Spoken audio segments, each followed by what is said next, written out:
Let's see the most recent episode of his show. As the left shifts the Overton window, cancel culture becomes more and more demanding. Cancel culture is basically just the idea that your words have consequences, and if you come out here with some super shitty opinion, like you're legit racist or transphobic or homophobic or whatever, people just say, I don't want to engage with you as a product anymore, because in capitalism, when you are a personality, whether you're J.K. Rowling or Ben Shapiro or whoever, you are a product. And if you say something people don't want to get behind, they will vote with their wallets. Ben, this is how the free market is supposed to work. You're a free market capitalist. Shouldn't you understand that image is everything to a company or a product? You are a product. And if you fail as a product, then that's capitalism weeding out the losers. Deal with it. Coronavirus continues to rage across the country as President Trump finally dons a mask and crime surges while AOC blames, you guessed it, capitalism. I'm Ben Shapiro. This is The Ben Shapiro Show.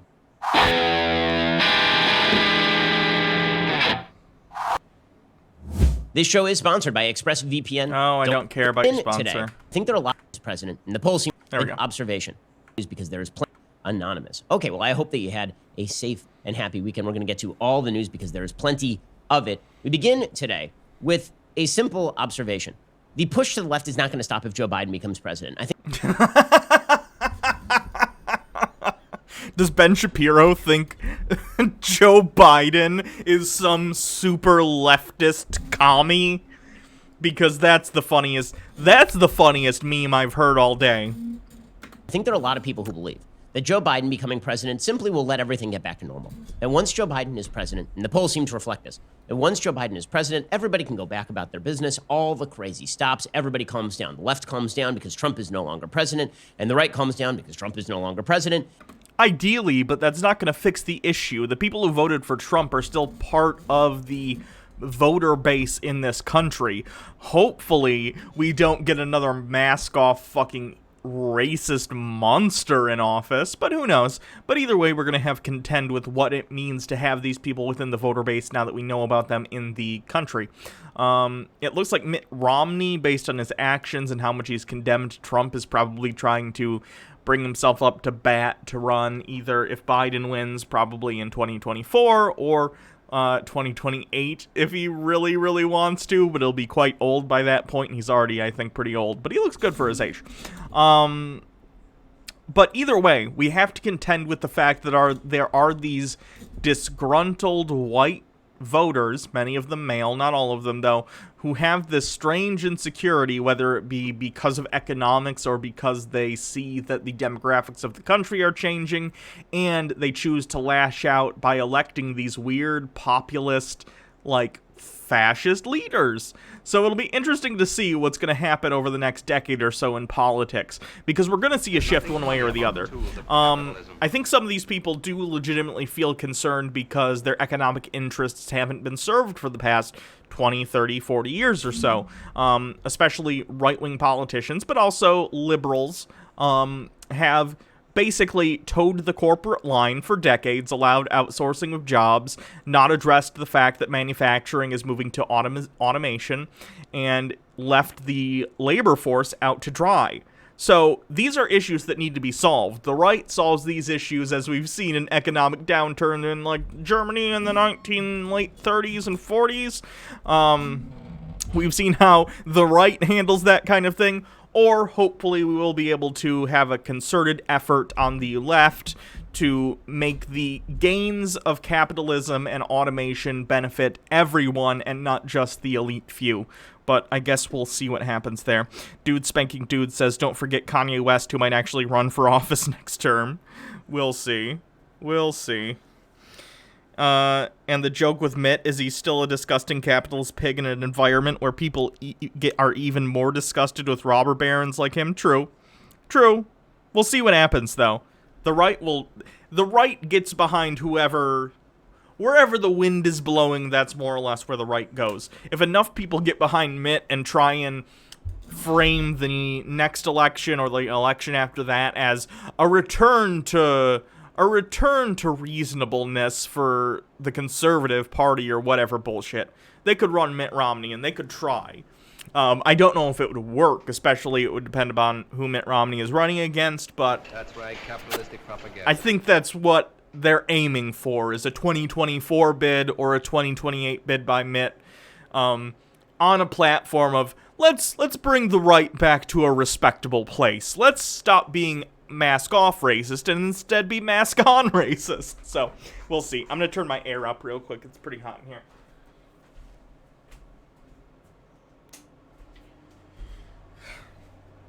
Everyone remember that time Mitt Romney was trying to think of a way to relate to a group of black voters that he was talking to, and the first thing he could think of was "Who Let the Dogs Out" by the Baha Men. There's nothing funny about the tools of capitalism. Dude Spanking Dude says one more thing. Am I self-racist? Like, I love black people's skin color and stuff, but on me, as a tanned person, I don't like my skin tone.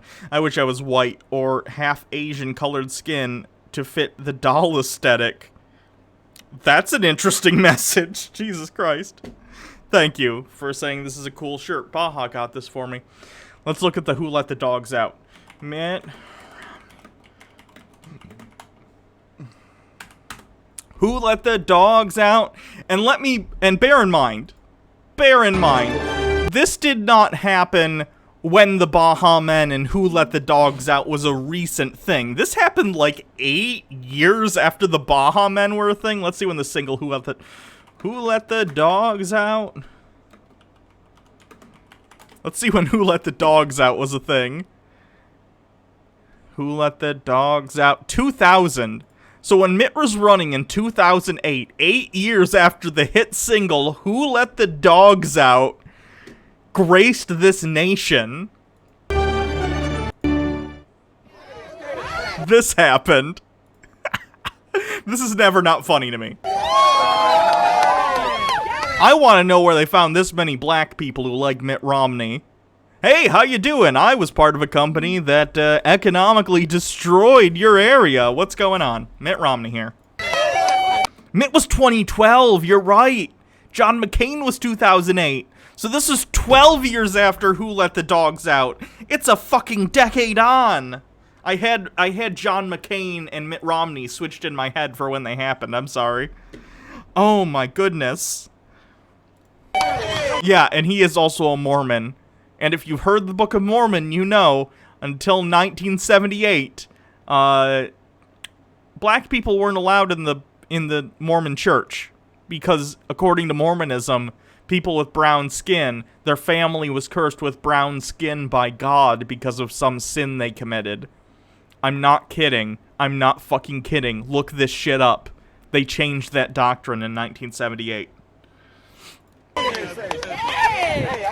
I can imagine Mitt walking up to these people in his head going, "Hello, sinners!" Oh, come on. Who's got your camera, though? Who let the dogs out? Who? Ah! In Mitt's brain, he tried so hard, his brain's going, it's like that free association thing you do with therapists. Well, you know, they'll say a name or say a word, and you have to think of the first word that comes to your brain. Somewhere in his brain, he thought, black people, where do I know black people from?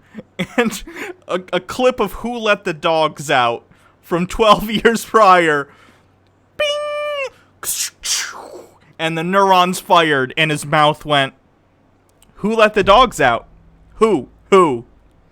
Hello, fellow black people. You like to sing with the Baha Men, right? They're not even like... The Baha Men aren't even like American people of color. They're Jamaican. I just don't get it. Random invite with 20 bits. 1978. That's just 4 years after we finally stopped forcefully sterilizing people. Woo! Yeah, America's got a rough history and present. Thanks, guys. Get the dogs. Oh, come on. Who's got your camera, though? Who let the dogs out? Who? Thanks, guys. Why? Anyway, back to Ben. And slow old Joe just is kind of there, and everything goes back to quasi-normal. I think that this is really missing the boat. I think the reason this is missing the boat is because we have had this pattern in American politics for quite a while where everybody misinterprets an election victory as a mandate for their particular program. And to be fair, this is a bipartisan issue. So in 2004, after George W. Bush won and he beat John Kerry, instead of interpreting that as, I just beat John Kerry, he interpreted it as, well, I guess that my program is popular now, so I'm going to move forward with Social Security privatization and immigration reform. Both of those things, dead on arrival. And they died immediately, and within 2 years, the entire Congress has been lost. Right? A 12-year dominant run for Republicans in Congress is gone. And the same thing happened for Barack Obama in 2008. So after 2008, he wins a sweeping victory over John McCain. And his first thought is, you know what I'm going to do? I'm going to do Obamacare. And the American people are like, you're going to do what now? And in 2000, Obamacare is very popular as long as you refer to it as the Affordable Care Act and people know what it is. It was unpopular amongst Fox News watchers and voters because Fox News spent years telling them that it would include death panels, which A, is a lie, and B, is a thing under capitalism. For-profit insurance providers literally try and come up with reasons not to provide you service because it makes them more money. That's the problem with having a profit motive involved with people's lives, because the profit motive will always come above what's good for people. It's not cool. 2010, the Republicans sweep back into power in the House 2 years after Obama wins this sweeping victory. So, if Joe Biden were to win a sweeping victory in 2020, I don't think that he would interpret that as, oh, I guess people just really didn't like Donald Trump. Instead, he would interpret that as, well, now it's time for my LBJ, FDR type program. And here's the fact that you think Joe Biden, who was basically a Republican 20 years ago, not literally, I'm saying his platform today would have probably flown for Republicans in the 90s, so let's say 30 years ago. The fact that you think Joe Biden is somehow viewing himself as FDR-esque and he's going to pass some sort of New Deal, whether it be the Green New Deal or something else, you're out of your mind. the reality. The American people, when they elect people to government, it's very rare that they are endorsing wholesale all of the big movement type changes that the politicians think they are endorsing. See, what's funny about this is that politicians deep down, they know this. Deep down, politicians know that politics is basically about personal appeal and how you appear to voters. They understand that politics is very rarely about policy. They understand that the policies they espouse are like number 4 on the list of why people generally vote for them. People vote for them because they feel comfortable with them, or because they feel that they're going to maintain the status quo, or because maybe they're going to trim around the edges. But most Americans, generally speaking, are somewhere in the center of politics, right? There are people like me who are out on the right, and there are people on the left, and we are fighting over sort of the ideological turf, and the people in the middle are kind of like, okay, well, if you swing too far out, there's going to be a natural backlash, and that's why you've seen American politics swinging wildly like a pendulum. Because I really, really hate that about American politics. So many people are so disengaged with the issues that they have no idea what's going on. I think a good 60% of the population is like this, and I'm not kidding. I think you have 20% on the left, 20% on the right, and then everyone else in the middle who's just like, I don't know, I just go to work, I just want to grill, I don't give a fuck about politics. And they maybe watch a couple of the debates, and they get a surface-level understanding of the personalities of the candidates and base their opinion on who they're going to vote for on that.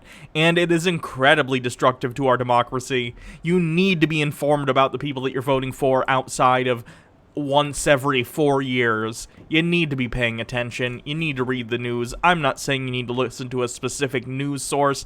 I'm not telling you, oh, go listen to MSNBC and NPR and whatever. Listen to a variety of sources.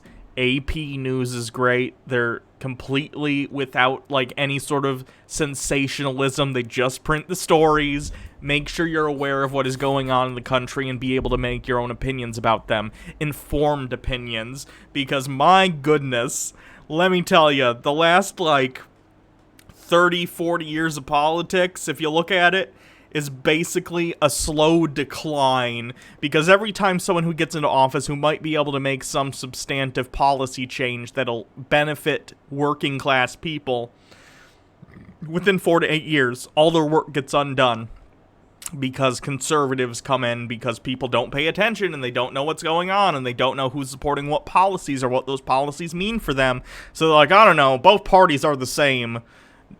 Drinks another beer. Stupid. Pay attention to what's going on. Because the politicians keep misinterpreting the movement of the pendulum as an endorsement of their position instead of interpreting the movement of the pendulum as just a natural movement of the pendulum, meaning the pendulum swings. Okay, but that pendulum swinging does not mean that the ball at the end of the pendulum or the razor at the end of the pendulum is going to immediately stop. The tools of capitalism. Simpotent with 40 bits. Thank you very much. In your corner, right? It's going to swing back because the pendulum really wants to go to zero, right? The pendulum really wants to stop down there at the... Dragon Mug 1973, the problem is a lot of people are worried about just surviving at this point. They're working multiple jobs and taking care of their families. They're exhausted. It takes energy. They don't have to stay informed.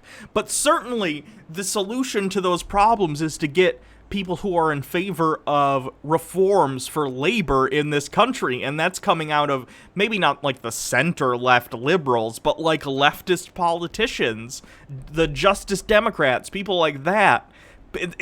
People just need to take a little bit of time and look into this stuff, because the reason that their lives are so shitty, the reason they have to work 2 jobs, the reason that they're not getting enough hours at their work, the reason whatever, are all up to the fact that we have awful labor laws in this country. We don't have guaranteed sick leave. We don't have guaranteed time off. We have at-will employment in most of the 50 states. So everyone's afraid they're going to lose their job constantly.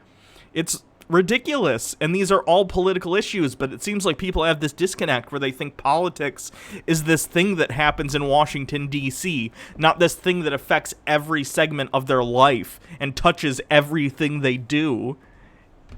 I don't know. I don't know how to get that across to people. The center, but American politics doesn't allow anybody to do that. This is why if President Trump had actually come into office and then governed as a centrist, which I would have opposed, he'd probably be relatively popular today, right? If he had pushed forward No, he wouldn't. Even if he was a middle of the road person, he's still an idiot, and he still makes... Remember when gaffes were a thing? Remember when we used to call once every 6 months when the president did something kind of silly a gaffe? Instead of it just being every fucking day? Donald Trump is the most exhausting politician I am aware of in the history of the United States. I'm sure there were more evil ones. Obviously, a lot of politicians in the States at one point or another own slaves. I'm not saying Donald Trump is the worst president. He didn't do the fucking Trail of Tears. What I am saying is, on a day-to-day basis for the citizens of the country, he is the most exhausting. Because, my goodness, does he act like a child. Giant infrastructure package, and if he had endorsed a bunch of big government programs, but if at the same time he had also scaled back some of the regulations, right? That kind of stuff is kind of popular, which is what Bill Clinton did during his second term, which is why he left office popular despite being impeached. So Also, as it turns out, a lot of people don't care about him getting a blowy, especially when his wife seemed to not really give a fuck. Going inclination here is that Joe Biden, especially if he wins a big sweeping victory, which is what the polls tend to suggest is what's going to happen. Maybe. We'll see what happens. Everyone go vote. And again, I'm not the biggest fan of Joe Biden. Joe Biden's a centrist. On a good day, he's a centrist. However, Donald Trump is more destructive. And I'm so sick of accelerationist people being like, fine, let Trump have 4 more years. Burn it all down. No. That's never good. That's never, ever good. Never in the history of the world has letting a system burn to the ground and building it from the bottom up been better than a peaceful transition of power and a middling era leading to a better era down the road. Period. At least right now. Listen, times could change. Things could be different. We could come up with a vaccine for coronavirus, which would change everything. But barring some sort of cataclysmic event, Trump is not on a winning path here. I mean, that's just the simple fact of the matter. It's a poll out today showing Biden up in Texas. I mean, if Biden wins... Oh my goodness. Hold on. I gotta read this shit. Baja Blast just sent me an article that says, the county in which I live, Saginaw County, says the mask order is not law and has not been written as law and the office will not treat it as law. Do your fucking jobs. Cops are such shit. Like, you can take the Texas. time to beat people up for no reason, but you can't do your fucking job and make sure that a public health crisis is being handled properly by the populace? Jesus. Ugh. Then basically he's going to win 40 states, and you've got a historic-sized landslide. Like, he actually outperforms Barack There's Obama nothing circa funny about 2000. the tools of capitalism. Jouster Zen with 20 bits. Keep calm and vote. Yes, please vote. Many states have expanded mail-in voting, so even if you're afraid about going out to the polls in November because of course, coronavirus, please fill out your form for your mail-in ballot so you can vote either way. 2008, which is insane. Okay, that is a possibility at this point. If that happens, I don't think Biden is going to interpret that the way he should, which is, I'm dead and people hate Trump, right? Which is the actual reason why people would vote for Biden. He will interpret that as, this is an endorsement of all the liberal principles I've ever stood for. This is an endorsement of my entire career. Because contrary to popular opinion, Joe Biden was one of the leftmost senators in the United States Senate for nearly his entire career. He had sort of these outlier moments where he supported things that were not wildly left, like the criminal reform, the criminal justice reform bill in 1994. But that is a rarity. Okay, usually he's very far to the left, which is why he was Oh no, Ben, no. What do you think very far to the left means? very much aligned with Barack Obama. Okay, what does that mean? Well, what does that mean? It means, number one, that if Biden were to be elected in a landslide, I think that the left would declare that this was the end of politics and they would go for broke. And by going for broke, they would actually push the American public back against them.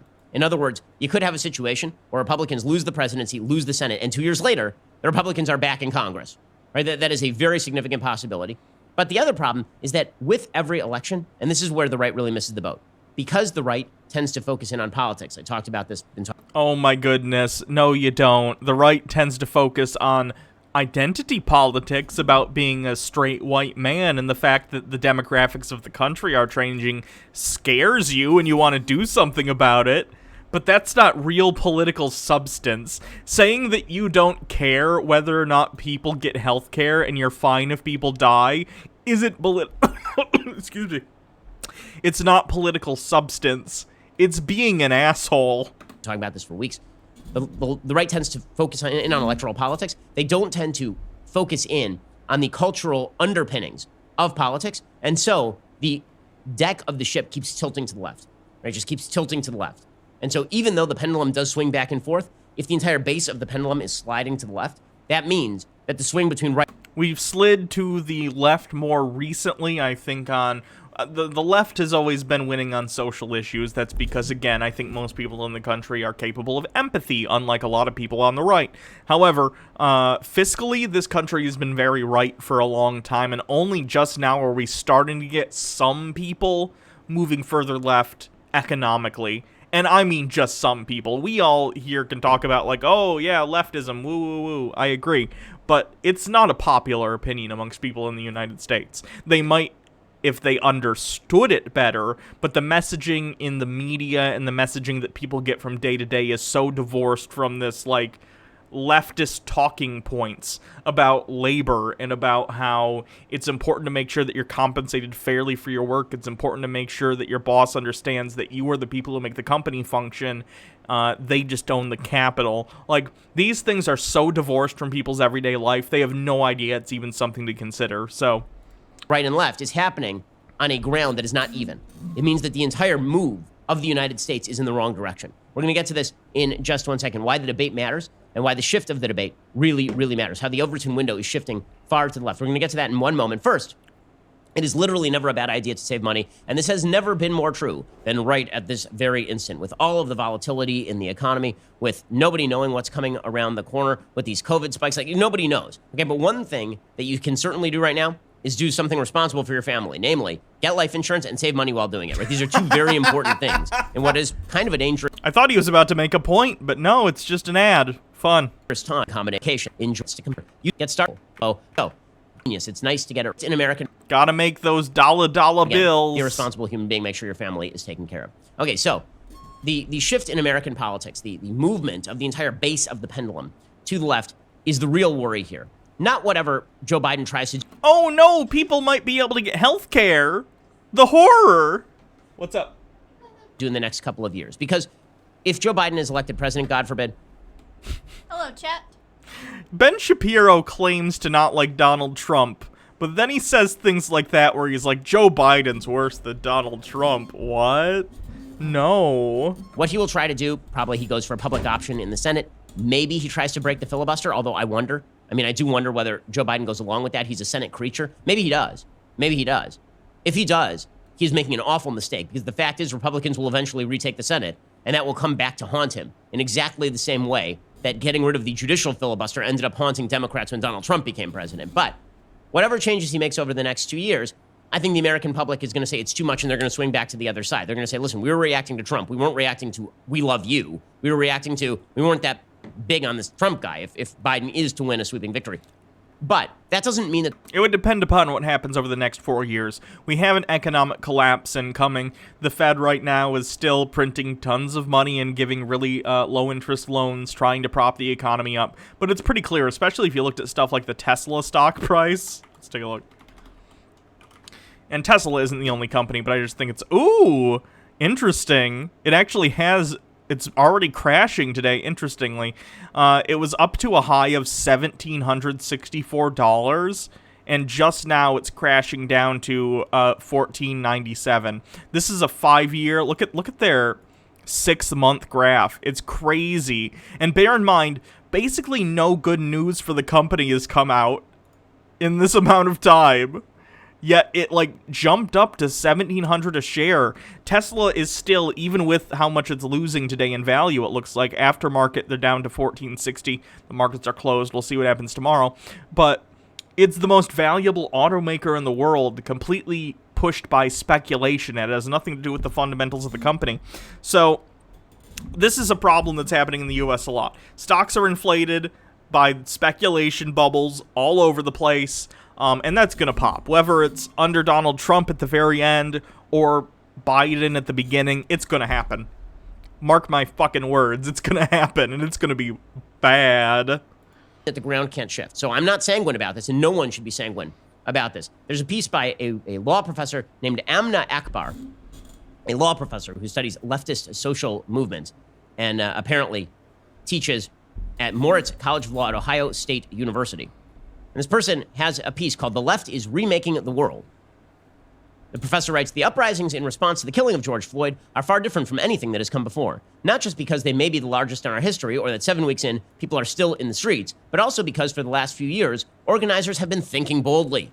They've been pushing demands from defund the police to cancel rent to pass the Green New Deal that would upend the status quo and redistribute power from elites to the working class. And now ordinary people are too. Social movements have helped spread these demands to a public mobilized by the pandemic and the protests. Now, on a Elon practical Musk is level, the am I afraid cryptocurrency that of the defund vehicle police is going to become like a world? mainstream Democratic talking point? No, I don't think that's going to happen. But the generalized anti-police feeling is going to be mainstream. That is the goal of many of these leftist movements. Is not Yes, unless there's police reform. Look, here's the thing. If the police were completely reformed and there was actually consequences for the actions of police when they behave inappropriately, if we made sure that they're held accountable for what they're supposed to do, there would be a huge shift in the culture of the police, and there would no longer be this thin blue line bullshit where they stand behind cops no matter how awful they've been, no matter if they've murdered people, assaulted people, whatever. That's the problem with the police. There are some leftists who have a problem with the very concept of police. I can't say I'm necessarily one of them. The police, I think, theoretically, and we see this in other countries, can be all right. At best. They're still civil servants. They still wield tons of authority, but in my opinion, it can be wielded more for good than for ill. It's just that within this country, the culture of standing by other cops, even if they're bad cops, has gotten so bad that there's absolutely no accountability for anyone on the force. It's starting to get better, but it's still absolutely awful.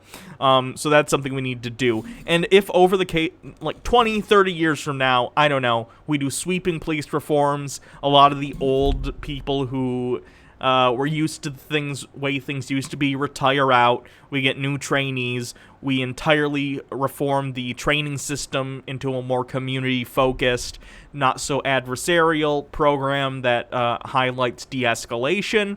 These things could be good, and I'd be fine with the police. I don't hate the police because they're police. I hate the police because they murder people and abuse people without any consequence. That's the issue with the police in America. I know some people disagree, and that's fine. I'm completely open to opinions further left than mine on this. It's just, I feel how I feel about it. Not to achieve the policy outcome, but to shift the ground upon which we speak. So, there's a general perception that police are good people who are trying to take care of you and your family and your community. No. Currently, no. That's not the case. And that was the generalized perception of police. And over the last few years, we've seen that image battered. Correct. By the actions of the police. Because you can see, and there are websites full of this, you can find them online, that are just literally pages and pages of police brutalizing protesters who were peacefully protesting. The police have brought the image on themselves that they abuse their power, because they do. For some good reasons and many, many bad reasons. Right? The videos that come out, obviously it's going to undermine your faith in police officers. What's the but? What's the but there, Ben? What's the but? But at the same time, we have something like literally tens to hundreds of millions of interactions between police and American citizens every year. There are 800,000 law enforcement agents. I don't care. I don't care. That doesn't excuse the fact that cops abuse people and murder people and get away with it. I don't care if 9 times out of 10 you aren't murdering someone. If the 10th time when you do, you get away with it. Jesus. Agents in the United States. It turns out what the polls show is that while people may express distrust with police in general, when asked about their local police, they're very much in favor of their local police. I'm not. The goal of some of these movements is to delegitimize that, to make room for later on, 5-10 years down the line, to make room for some of the more radical policies. What radicals understand is that given time and given energy, they can accomplish anything. They need both. They need the time and they need the energy. The energy is now to shift the cultural debate, right? Get rid of all the cultural totems of being pro-police. Get rid of Paw Patrol, right? These things all seem very silly, but in the end, I'm not sure they're so silly. I think that's why the left is fighting for them. Because if you are fighting to get rid of all of the cultural totems that remind you that the police are the good guys. Remind? Are you talking about propaganda? Like Law and Order? And how much they demonize not only criminals and valorize the police, but also demonize people like defense attorneys? Well, then it's a lot easier 10 years from now to say, yeah, you don't think of the police all that well, do you? Well, what if we just got rid of them? What if we just... Right, that's it. That's a 10-year program. It's not something that's going to happen in the next 6 months. Right, the idea of canceling rent. It's absurd. No one is going to stand in favor of canceling rent. Countries have done that, though, Ben. This is not some imaginary thing. Countries have canceled rent during COVID. Instead of giving trillions of dollars to these multinational corporations, they helped the working class people first, and it's better. It's not a ridiculous notion, Ben. It's been done. Right now. But if the idea is that landlords are inevitably evil and terrible and they're trying to cheat you and they're very bad people, and then... Correct. Then, 10 years from now, there's another economic collapse, and they're like, you know what, we're just going to seize property and nationalize it. The more you push the culture to... Talk more to me, Daddy Ben Shapiro, about seizing property and making it state-owned. Left, the more you're seeding the ground for the future leftist crops to grow. And this is what this law professor understands. This professor says, these movements are in conversation with one another, cross-endorsing demands as they expand their grassroots bases. This is it's actually a good point. The defund the police group is a small group. The pass the Green New Deal group is a small group.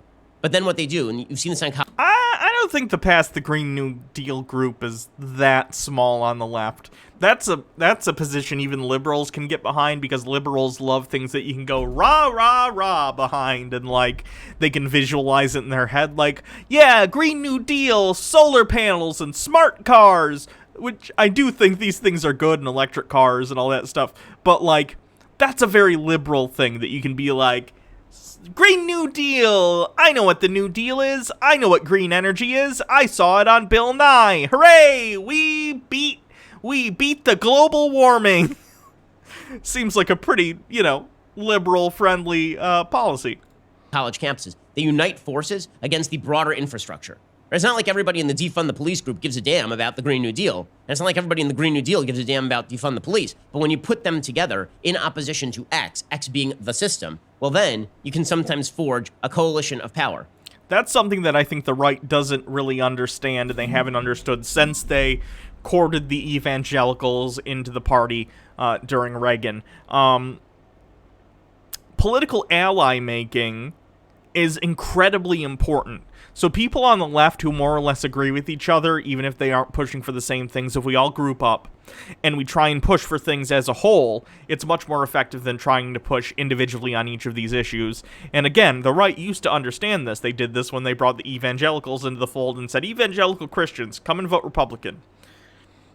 We will make sure, you know, God will be back in schools, we'll ban abortion, we'll whatever, you know? But since then, the right hasn't seemed to really want to court any new voters. Maybe it's because they realize there isn't really anyone they can court left without changing their policies or at least changing their image. Like, here's the thing, and this is a discussion that gets brought up a lot. A lot of people in the black community or the Latino community, some of their beliefs are more conservatively bent because there's a lot of religion in those communities.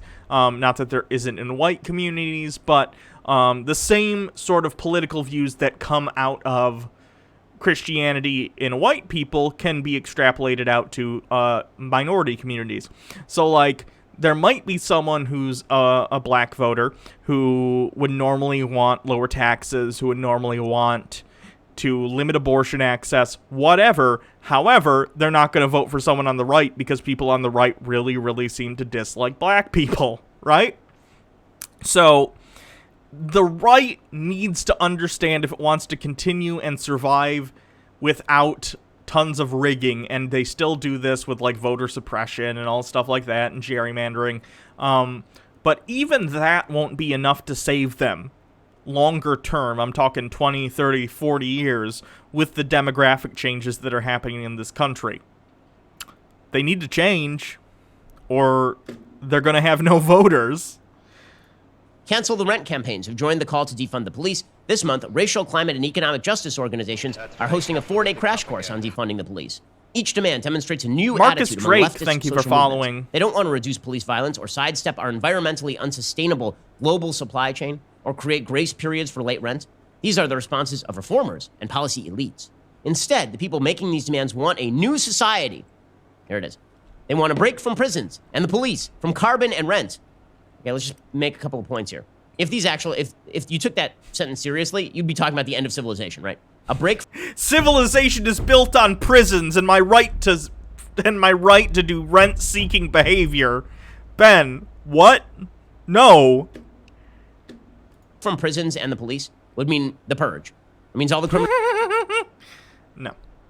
go free. Again, as I've said, I'm not for completely disbanding police departments.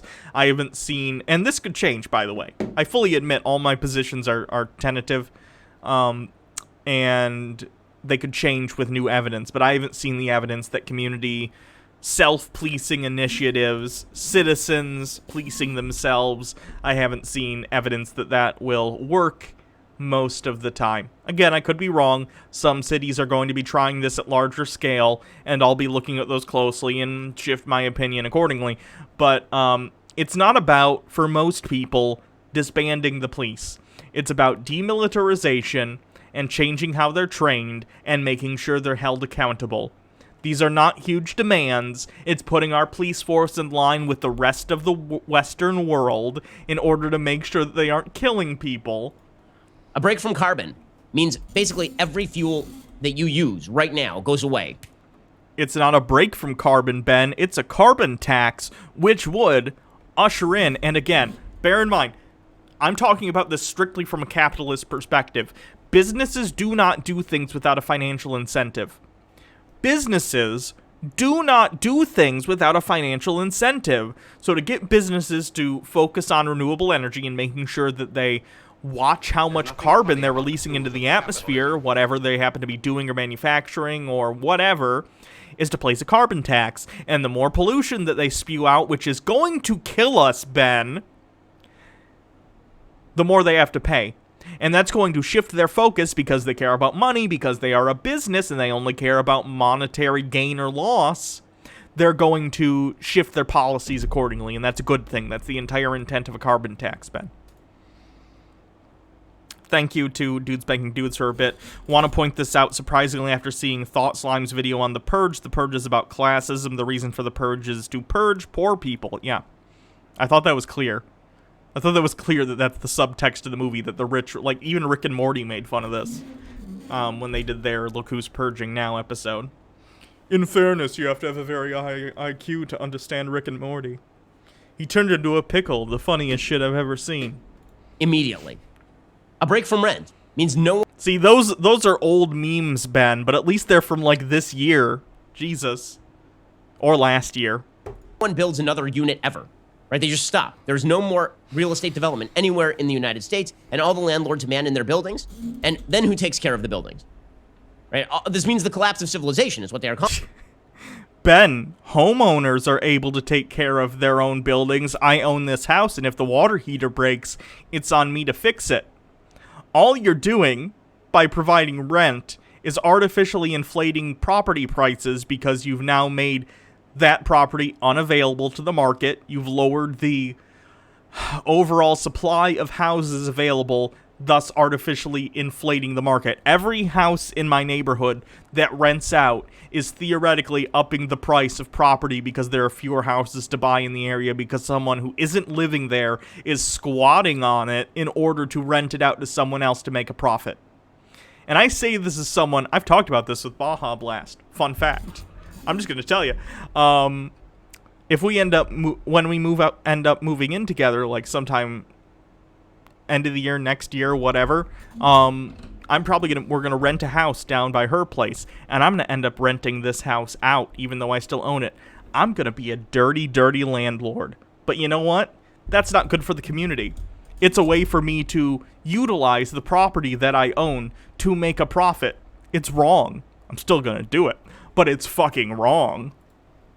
Calling for, but they're open about that, right? They want a new society. They want counselors in place of cops, housing for all, a jobs guarantee, which really spells what we really want in the end is government to take over all the functions of the private market. We'll get rid of energy, we'll get rid of police, we'll get rid of prisons, we'll get rid of rent, and then what'll come in?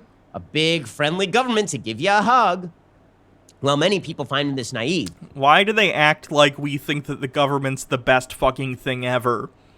Ben, no, it's not between business and a government that loves you. It's between a business and a government, and often we find that businesses are much more exploitative to those that they prey upon than the government. And at least you can vote the government out. You can't vote a local business out that owns property. Polls, participation in protests, and growing membership in social movement organizations show these demands are drawing larger and larger parts of the public toward a fundamental critique of the status quo and a radical vision for the future. Right? This is correct. Like, this is written as a piece of fan mail to this movement. But the idea that leftist movements are pushing the entire discussion to the left, that part is correct. And they're pushing Joe Biden too. And we're going to get to that in just 1 second. This is the inherent danger of a Joe Biden presidency. Not that Joe Biden does anything radical right off the bat. If he does, there'll be a backlash. Not that Joe Biden is going to be some sort of world-changing candidate. I don't think he will be. But the simple idea that by electing Joe Biden, you have opened the door to the next step in the social revolution. And that Joe Biden not only is not going to shut that door, he's embracing bits and pieces of it on a moment-to-moment basis. And he's emboldening this movement to move on to the next step. Because remember, this is a progressive movement. And when I say progressive, I don't mean like they're making progress. What I mean is that they progress step over step. It is not the Russian Revolution. It is a soft revolution that happens over the course of time. And the left... What a bold take, Ben. Is any change over time a literal revolution? Wow, I guess history of the world is just constant revolution. If everything is a revolution, is nothing a revolution? Bold take, Ben. The left understands this. This is why they've been pushing consistently for years. I use the example of same-sex marriage because no matter what you think of same-sex marriage, it's an excellent example of how a leftist movement progressed from one idea to another. Oh no, is Ben gonna be anti-gay marriage here? Ben, your opinion called. It wants to meet you back in 2013. All the while suggesting that they had basically reached the end point in their crusade, right? Originally it was, we just want the right for anybody to sleep with whomever they want, and that's none of your business. And most Americans are like, okay, sounds good. And then they were like, well, you know what? We want civil unions so that a gay couple doesn't so that a gay partner isn't barred from the hospital if their partner is dying in the hospital. And most people are like, okay, well, you could do that with a contract, right? You could just do a contract. But I suppose if you want to make that the default, that you can form a civil union, and then you can do that, and you can will property. Ben, the entirety of this argument is predicated on the fact that people think that getting married to someone of the same sex is a radical idea, when it is not. It's just allowing people who are gay to have the same respect under the law that you have with your wife, who is a doctor, by the way. Then sure, go for it. And they said, don't worry, we definitely do not want marriage. And then people are like, okay, well, civil unions sound good. And they're like, well, no, we want marriage, because marriage is exactly the same as a civil union. We're just changing the terms, and we deserve respect for our relationship. Yep, progress is incremental. And this is what I like to tell people who refuse to vote for Joe Biden, too, because they just hate him. For one thing, Joe Biden is better than Trump. Nothing you can say, unless it's like a ridiculous amount of evidence that Joe Biden is secretly evil, can change that. And yes, I understand Joe Biden is a middling person at best, and he's said a lot of stupid shit, but he's not Trump levels of evil. Joe Biden is another step that keeps us, at minimum, from continuing to slide towards the right. Progress is a step-by-step process. And that's unfortunate, and we'd all like to go out and start a revolution and, you know, do whatever and get what we want today. But history shows us that's typically not how things work, and even when it does, you get shit like Robespierre and the Reign of Terror, and it's not fun for most people. So, unless you're the Cult of Reason and you have a big orgy in Notre Dame, that's pretty fun.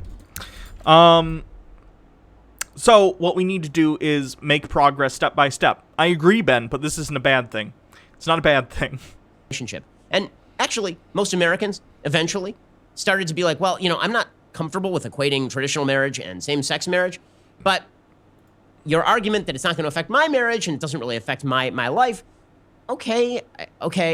And then it was, well, actually, now we're going to require your business to subsidize same-sex marriage, even if you aren't a religious person. We're going to require you to bake a cake for the same-sex wedding. How is that subsidizing same-sex marriage? You're a business. They're paying you to make a product for them. Also, that's not... They always bring up this cake argument when the gay couple lost that lawsuit. Like, what? And people are like, well, hold up. This started at, you just wanted people to be left alone, and now it's you're coming into my business and demanding of me that I celebrate your behavior, right? Wait a minute. You just said years ago that you wanted us to stop lynching black people. Now you want to come into my cake shop and order a cake for your black wedding? Do you see how this is a ridiculous argument, Ben? Do you see how this makes you look like an asshole? Because that's literally what you're doing. It's like, wait a minute, I'm going to have to treat human beings like human beings and I can't discriminate against them? Yep. Be an adult, Ben. Grow the fuck up. This is a pretty grand shift. That is the shift that happened. This is how the left changes the conversation consistently in order to push forward an agenda that would have been unpalatable to most Americans when the first... This is what happens in every society, everywhere on the planet. Progress happens and it changes what the conversation even is. It's not some grand scheme by people on the left. It's just how society has always functioned. So, get used to it. Shamrock Star with a cake emoji and 100 bits. Thank you very much. Agenda was put forward, right? The gay rights movement begins in the late 1960s. It takes 50 years to get to the point where you're demanding that bakers be forced to bake cakes for your same-sex wedding, right? That is a long process. And again, that's not an argument against... Again, the gay couple lost that case, Ben. They lost the case. Any element of that process, although, yeah, obviously I have personal arguments against same-sex marriage being upheld on a traditional level, on the same level as traditional marriage. Oh, shut up, Ben. No one cares about your shitty homophobic opinions. I have serious problems with the idea that anybody should be forced to do anything in their business that they don't want to do as a general matter. But the argument I'm making is really not about same-sex marriage. It's really about looking at how, when you keep shifting the ground, eventually the policy follows. You don't have to shove the rock down the hill. All you have to do is increase the slope of the hill. That's all you have to do, right? You just keep... it's like curling. All you have to do is sweep away all of the detritus in front of the rock. This is getting dangerously close to the argument that, what, you want gay marriage? What's next? Marrying a horse? This is like tiptoeing right on that line of that argument. And then it makes it easier for the rock to sail in. And that's exactly what the left is doing right now. We're going to get to more of this in just a moment, and how Joe Biden, he may not be the one pushing the rock, but he is certainly the guy who is clearing all of the detritus off the ice in preparation for the rock to be put. First curling metaphor in the history of political radio. We'll get to more of this in just 1 second. First, let's talk about the fact that you have a broken car and you cannot go to an auto body shop right now because, first of all, you don't want to stand in line. Second of all, This you is don't another want to, ad. Yeah, it's an instead, ad. prices Odyssey at rock or 20.com specification in their hack. The person who sweeps Joe Biden is the curling guy, right? He's going to be the person who sweeps away all of the little chips of ice in precisely the It's going to be hilarious over the next several months, or however long it is, 7, 8, 9, 4 months, the right trying to smear Joe Biden as this evil leftist when he's Joe Biden. It's not going to work. correct pattern. So that the leftist stone hurled down the ice can land in the target area. Matt Visor, writing at the Washington Post, says Joe Biden is looking at building 500 million solar panels, slashing U.S. carbon emissions within 15 years, and rapidly expanding a government-sponsored healthcare plan. He wants to overhaul the way policing is conducted on American streets and the way success is measured in primary schools. Can you imagine hearing all of this and going, that's bad. People having health care? Boo. Police getting held accountable for murder? Boo. Solar panels? Boo. Why?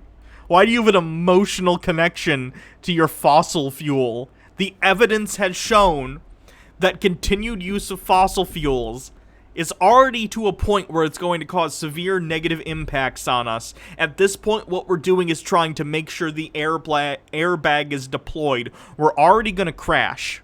That's a fact. What we're doing is making sure that we have an airbag so that when we do crash, hopefully we can survive.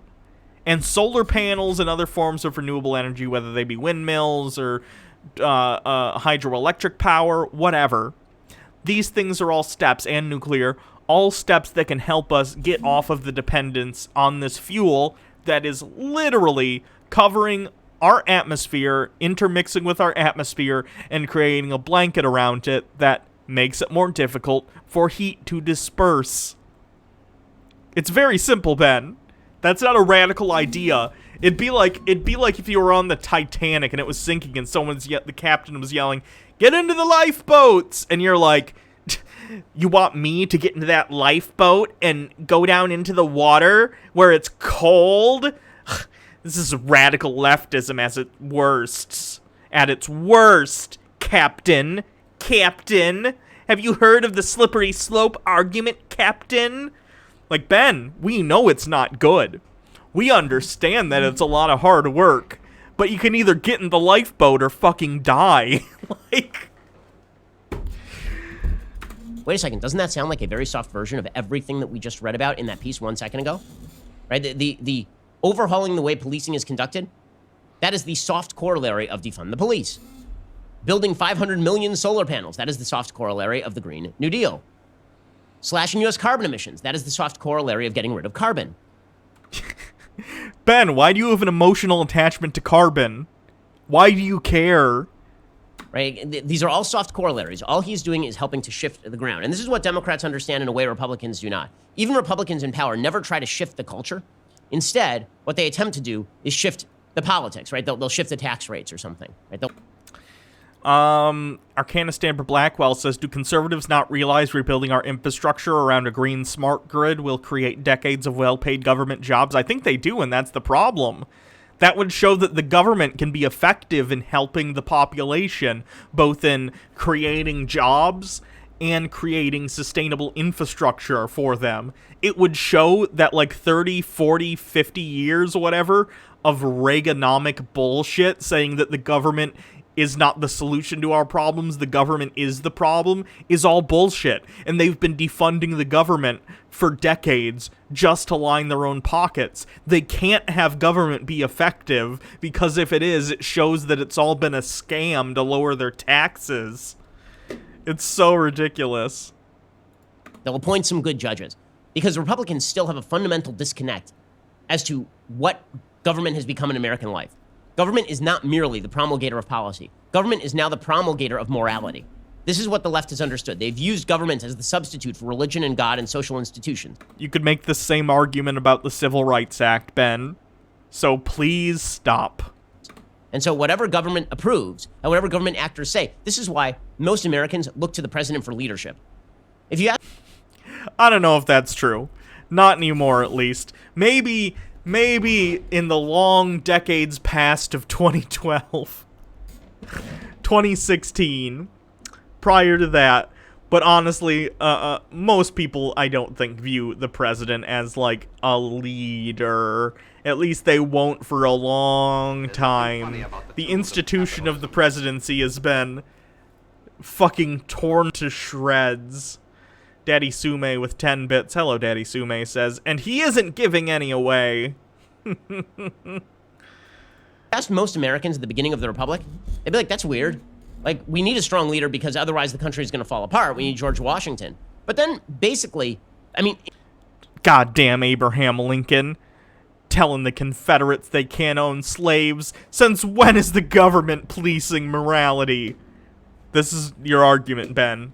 Please come up with a better one. When James Monroe was president, no one ran in opposition. The federal government was so weak that people were like, are we really? Like, do we care? There were some hard-fought presidential campaigns, but the reality is that if you ask most Americans between, like, let's say Andrew Jackson and Abraham Lincoln to name two of those presidents today, you probably couldn't. Right? Most Americans can't. If you ask most Americans to name two presidents between Ulysses S. Grant and Teddy Roosevelt, they probably could not. Let's see. Oh, God, I used to have it memorized. Washington, Adams, Jefferson, Madison, Monroe, Adams, Jackson, Van Buren.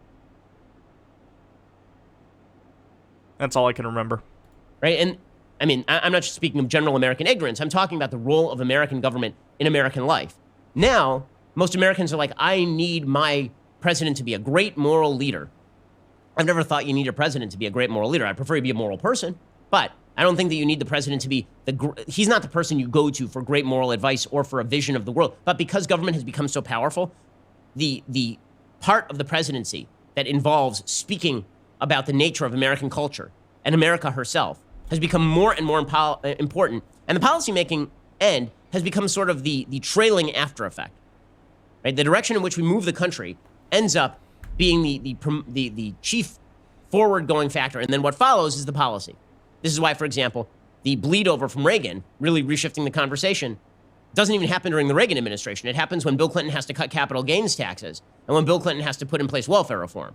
That's the trailing after effect of Reagan's reshifting the idea of how government is supposed to work in American life. And what we are seeing now is really the trailing after effect of really Barack Obama. And we're going to see that continue into Joe Biden. And if Joe Biden continues to forward that, you're going to see that continue past Joe Biden, which is why he calls himself a transitional figure. Over the past week, according to the Washington Post, the presumptive Democratic nominee has offered the biggest burst of policy proposals since he effectively won the nomination, including a plan to spend $700 billion on American products and research. It marks a significant move to the left from where Biden and his party were only recently, on everything from climate to guns to healthcare and policing, and reflect. Good. That's great. I'm glad Biden is moving to the left because they have to, because the younger generation, millennials and stuff who are now, again, in like their 30s, and myself being one of the younger millennials at 26, we're getting to the age where this policy stuff really matters to us, and we're out in the world and trying to do our best, but things aren't working out, and what do you know? When people don't get richer as they get older, they tend to move to the left. In past, you've seen sort of a typical structure in American life where when you're younger, you might be a little bit more liberal, especially on social issues of your day. And then as you get older, you'll move further to the right, mostly because as time moves on. Like, for instance, like today, even let's say Republicans in 2010. Let's say you were first voting for Democrats in 2008 or so. You voted for Barack Obama. But let's say you start making a lot of money, and one of the reasons you vote for Barack Obama is because Obama isn't like homophobic. The people on the right were pushing against gay marriage, all sorts of things like that. But as you get older, of course, over time, the Republican Party is, and we've seen this already just in the past 5 years since Obergefell v. Hodges, they've basically given up on shitting on gay people. They've moved on to trans people, of course. But again, that will probably be an issue that resolves itself over time, not itself, but of course through the work of allies and trans people trying to communicate to people that, hey, we're just people trying to do our shit. Either way, over time, the Republican Party, if it continues to be the Republican Party, as they lose social issues, they'll stop shitting on them. They'll move on to the next one. But let's say the same person who voted for Barack Obama in 2008 in their first election, let's say it's 2054. I don't know. And the Republican Party is still for lower taxes for the wealthy. Let's say you've made a decent bit of money. And they are no longer anti-gay because, of course, being anti-gay would be a policy like 50 years behind the zeitgeist or whatever. You might be more inclined to vote for a Republican because now their conservative values match your mindset from 2008, because conservative for the future is today's present on social issues, right? However, and that's how it worked for most of, like, American history, because for most of American history, institutional wealth was something that you built over your life. But millennials have seen so much economic strife coming out of the 2008 crisis, what's going on right now, whatever. It's getting very difficult for people to build wealth for themselves in this economy, and therefore they're not seeing the same shift to the right that you typically see. Of course, there are going to be instances where people do, but on the whole, statistically, not as much as there used to be.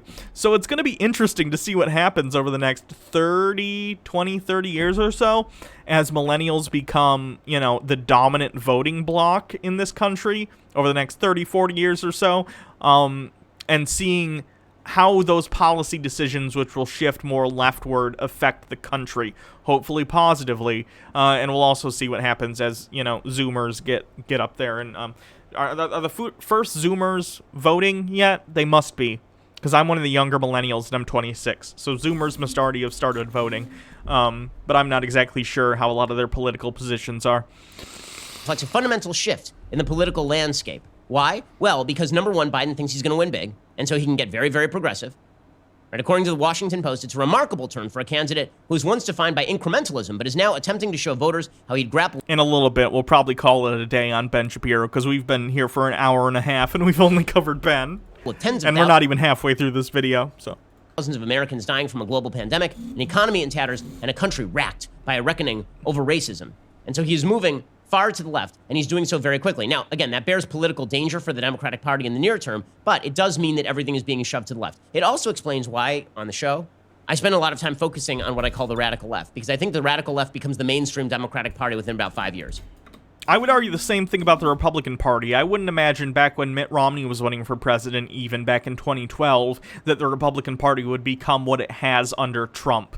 This happens with almost every political viewpoint. If we're talking about mainstream, typically there are people on the edges of that viewpoint, whether it be right, left, or whatever. I think putting politics on a 2D line is a bit reductionist in the first place, but let's say we're talking about that. Whatever your viewpoint, there are always going to be people on the fringes, and the mainstream over time will adopt some of the positions of the fringes that become popular because opinions and new ideas become they sort of develop on the fringes, and then the good ones get adopted by the mainstream over time. I say good ones. I should say popular ones, because, of course, Trump's position and how he's turned the party are not good, but they are quite popular for most Republicans, because a lot of them seem to see the greatest role of the president is to own the libs, or something like that.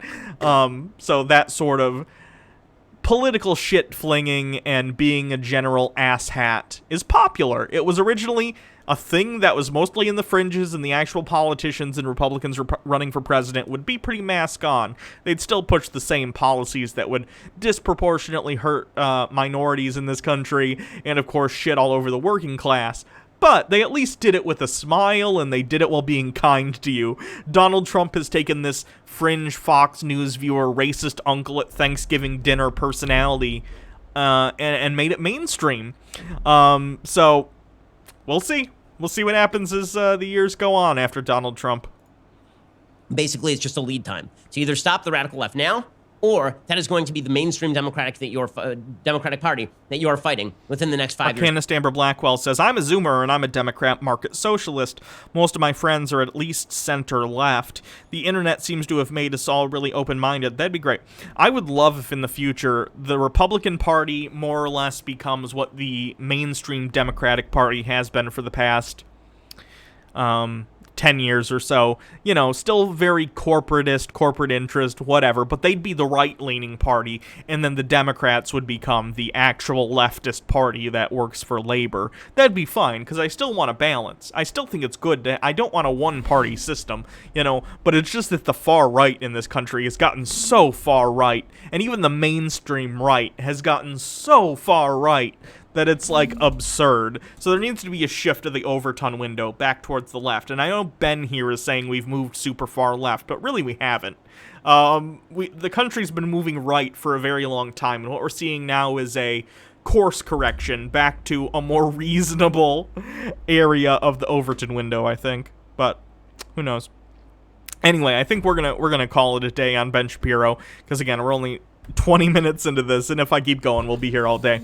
So let's move on to whatever we have next. My last word on this is basically, Ben, yes, things are moving in a more leftward direction, but that is a good thing because leftist policies are more positive for the country than right-wing policies, because we are seeing the effects of them today, not only in the coronavirus response that has killed 130-something thousand Americans, but economically, how it's devastated the working class and made us overall less healthy as a country. Not only, I think, in a literal sense due to a lack of health care, but in a mental sense. I mean, for fuck's sake, Ben, on this show I deal with flat earthers constantly.